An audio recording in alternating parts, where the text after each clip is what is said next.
આજ રોજ સવારે અમે વીજ ચેકિંગ ડ્રાઈવ હતી ત્યારે અમે કેશોદ તાલુકાના ગાંગેચામ ગામે ગયેલા.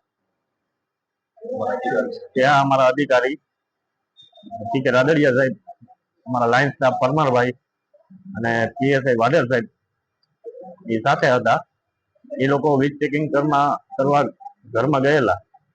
તે દરમિયાન હું બહાર ગાડી પાસે ઉભો હતો અને 3 અજાણ્યા શખ્સો આવ્યા અને મને કહે કે કેમ અમારા ગામમાં ચેકિંગ કરવા આવ્યા, અમારા ગામમાં નહીં આવવાનું ચેકિંગ કરવા, એમ કરીને મારી યારે ઝપાઝપી કરી.